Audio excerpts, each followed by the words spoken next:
था कि Bumrah he would be the number one bowler. He is the number one bowler in the world. So obviously he is going to be the number one bowler for India.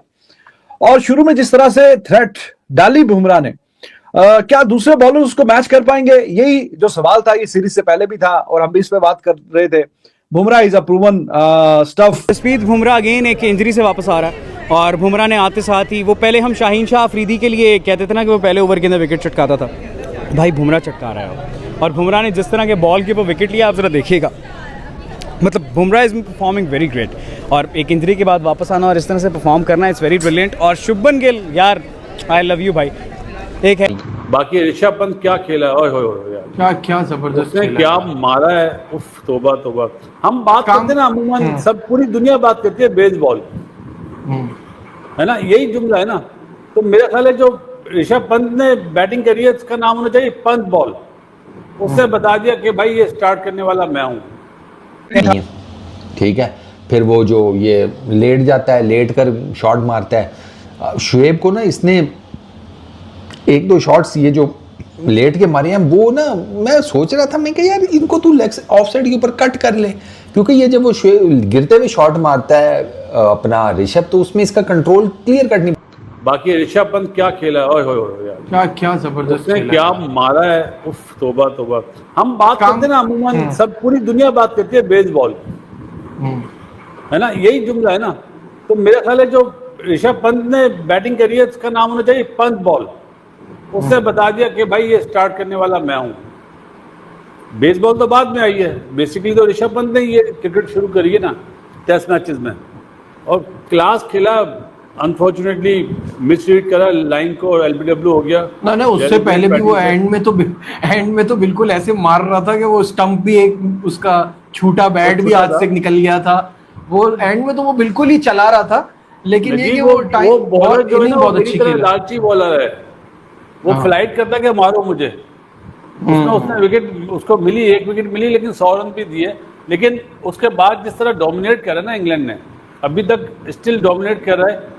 एक थोड़ी सी एक week, मतलब थोड़ी सी captaincy का fault है। एक चीज मैं देख रहा था, वो आज अभी तक शुरू नहीं हुआ है, कल शायद हो सकता है, माइट भी एहसास हो जब ये अंदर जाएगा, गिल गौतम गंभीर से बात करेगा।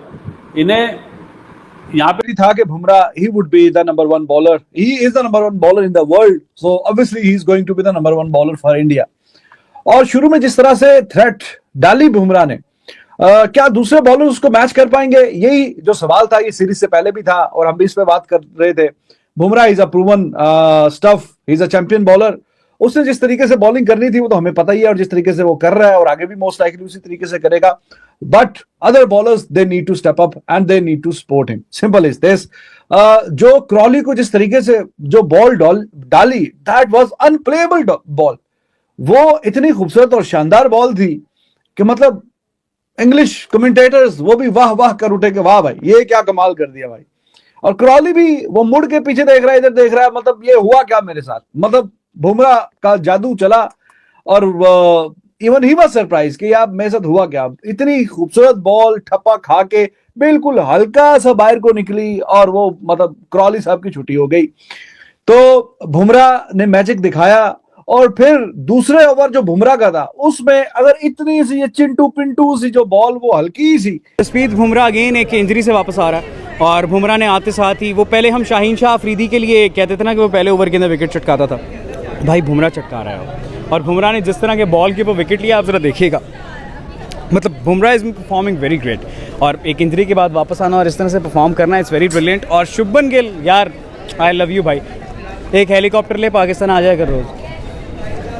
बात आपकी बिल्कुल सही है कि शुभमन गिल की कप्तानी बहुत ज़बरदस्त जा रही है। जो लोग रिसर्च कर रहे थे अब उनकी भी आंखें खुल गई हैं कि भाई वाकई ये बंदा सही हम लोगों ने बिठाया है और कप्तानी को आगे लीड करता हुआ भी दिखाई दे रहा है। यहाँ पर अगेन पॉइंट आते हैं कि बाकी जो बॉलर्स इंडिया के पास है राइट नाउ, अगर मोहम्मद सिराज की बात की जाए, जडेजा ऑलराउंडर मौजूद है, अर्शदीप सिंह है, कॉम्बिनेशन नहीं बना पा रहे बुमराह के साथ, क्योंकि बुमराह ने बीजीटी में बहुत अच्छा परफॉर्म किया था, वो विकेट्स निकाली थी। बट राइट नाउ अगर देखा जाए इंजरी से वापस आया है एक बॉलर और उसका फिर कॉम्बिनेशन नहीं बन पा रहा है, क्या इंडिया के लिए नुकसान नहीं होने वाला टेस्ट के अंदर? इंडिया एक चीज़ के अंदर थोड़ी सी मार खा गया। वो मार ये खा गया, बुमराह को आप नया बॉल दें या पुराना बॉल दें, बुमराह दोनों बॉल्स के साथ डोमिनेट कर सकता है। अगर मैं सिराज की बात करता हूँ तो सिराज के पास पेस है, और पेस कभी भी आप जितना ज़्यादा जोर लगा लें, आप 160 किलोमीटर पर आवर की डिलीवरी फेंक दें, लेकिन वो नए बॉल के ऊपर सूदमंद नहीं होती। पावर प्ले के अंदर जितने फील्डर्स हैं वो सर्कल के अंदर होते हैं, हल्का सा एज भी लगा ना तो बॉल बाउंड्री के ऊपर जानी है। टेस्ट के लिए सिनेरियो डिफरेंट होता है। I am talking about wicket keeper. ये क्या हो जाता है जब पंत वाइट कपड़े पहनता है तो अलग ही नजर आता है, मतलब अनदर लेवल। जब भी ये टेस्ट क्रिकेट खेल रहा होता है बिल्कुल ही अलग प्लेयर लगता है, और अग्रेसिव गेम बहुत ही शानदार। क्या कहेंगे? देखिए बिल्कुल ऐसे ही है, और पहचाना भी इसी तरह ही जाता है। वो आते साथ ही वो बॉलर्स को अंडर प्रेशर कर लेता है। उसकी झलक कल ही नजर आ गई थी। आईपीएल कितनी बुरी गई है उसकी, कितनी बुरी गई है, मैं यही हैरान हूं। दूसरा बॉल उसने जैसे बेन स्टोक को सीधा निकल के मारा है, वो कोई भी नहीं मार सकता। इतनी बैड फॉर्म से गुजर रहा हो तो ये एक दिलेरी क्लैरिटी है मैनेजमेंट की तरफ से, उसका अपना कॉन्फिडेंस इतना है।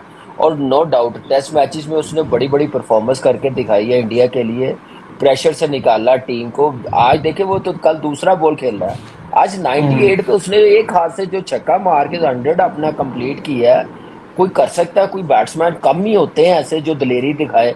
99 पे 98 पे वो छक्का मार के अपना 100 करे। सहवाग करता होता था, अब पंत ये करता है। तो एक्सीलेंट बैटिंग डोमिनेट किया है। उसके साथ जो गिल ने बैटिंग की है, जो बासित भाई ने बताया है कि उसने बहुत स्लो बॉल छोड़ दिया था, जिसकी वजह से जो चीज़ उसको एज देती है ना, वो उसका बॉलिंग एक्शन है। क्योंकि उसके बॉलिंग एक्शन की वजह से वो अपने आर्म को स्विंग करके बॉल कहीं पर भी लेके जा सकता है, ठीक है ना। वो मतलब पपाया द सेलर मैन आता था ना, हम बचपन के अंदर देखते थे, पालक खा के इतने बड़े बड़े डोले हो जाते थे उसके बिग शो वाले। तो वो बुमराह की वो वाली मिसाल है। वो नए बॉल के साथ पपाया द सेलर मैन बना होता है, क्योंकि उसके हाथ का एक्शन उसका बॉल कहीं पे भी स्विंग करवा देता है। वरना अगर आप देख लें, वो अगर सीधे हाथ से बॉल करेगा उसका बॉल कभी भी स्विंग नहीं होगा।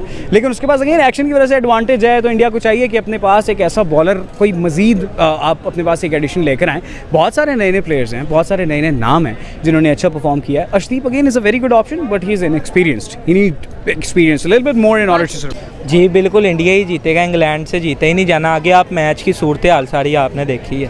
तो आपको कह रहे हैं कि इंडिया ही जीतेगा, इंग्लैंड से नहीं जीता जाएगा, ऐसा क्यों है? जाहिर है, आप खुद देख लें, हालात देख लें। बेशक 3 सेंचुरीज नजर आई हैं। जी 3 सेंचुरी नजर आई। जायसवाल उनके सबसे यंगस्टर प्लेयर नजर आए। इसके बारे में क्या ख्याल है कि इंडिया के पास बड़ा टैलेंट नजर आता है, स्पेशली अगर नौजवान नस्ल की बात की जाए तो?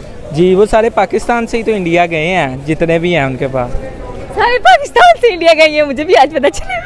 ये इंग्लैंड की पिचेस होती है ना, इस पे 471 करना कोई खाली का बढ़त नहीं है, नहीं ठीक है ना। सॉरी ठीक है, फिर वो जो ये लेट जाता है, लेट कर शॉट मारता है। शुएब को ना इसने एक दो शॉट्स ये जो लेट के मारे हैं, वो ना मैं सोच रहा था, मैं कि यार इनको तू लेग ऑफ साइड के ऊपर कट कर ले, क्योंकि ये जब वो गिरते हुए शॉट मारता है अपना ऋषभ, तो उसमें इसका कंट्रोल क्लियर कट नहीं पता चल रहा होता है कि यार इसका नहीं है कंट्रोल गेंद के ऊपर। वो बीजीटी में भी तो यही शॉट खेलने की कोशिश की थी ना, फिर आवाज़ें आई थी कमेंट्री बॉक्स से, स्टूपिड स्टूपिड स्टूपिड। तो ये वाला शॉट आई डोंट नो, चलो गेंद लाइन और लेंथ कवर करके तो फिर समझ में आती है। वे आउटसाइड दी ऑफ स्टंप तो इस गेंद को ऋषभ को मेरा ख्याल है कट मार देना चाहिए, इजी है, बॉडी भी बैलेंस में होगी, ज़्यादा जिसे कहते हैं रिस्क भी नहीं लेना पड़ेगा। कट शॉट वैसे ही ऋषभ का अच्छा है, तो मेरे ख्याल में इन गेंदों को वो कट शॉट एग्जीक्यूट किया करे ज़्यादा बेहतर है। लेकिन ऋषभ का मैंने देखा है कि वो पहले से माइंड बना लेता है। ये आज दिनेश कार्तिक भी कह रहा था, कहते ये पहले से माइंड बना के बैठा होता है कि मैंने भाई ये शॉट खेलनी है। अब गेंद जिधर मर्जी पड़े उसने अपनी शॉट खेलनी होती है, और इसी वजह से कई दफ़ा जो है ना उसके लिए प्रॉब्लम भी क्रिएट हो जाती है ऋषभ पंत के लिए। वो शॉट नहीं उस तरीके से एग्जीक्यूट कर पाता और आउट भी हो जाता है। आज वो डाउन द ट्रैक जल्दी चला गया, वो भाई साहब ने हेलो दोस्तों, स्वागत है आपका बाउंड्री ब्रेकर्स की एक नई वीडियो में। आप सबको तो पता ही होगा कि अभी भारत और इंग्लैंड के दरमियान तेंदुलकर एंडरसन ट्रॉफी का पहला मैच खेला जा रहा है, जिसमें इंग्लैंड ने टॉस जीतकर पहले गेंदबाजी चुनी थी, जिसके जवाब में भारत ने 471 रन का स्कोर खड़ा किया था, जिसमें भारत के 3 प्लेयर्स ने शतक लगाए थे। लेकिन भारत के जो आखिरी के 7 प्लेयर्स थे वो सिर्फ़ और सिर्फ 41 रन पर ही सिमट गए थे।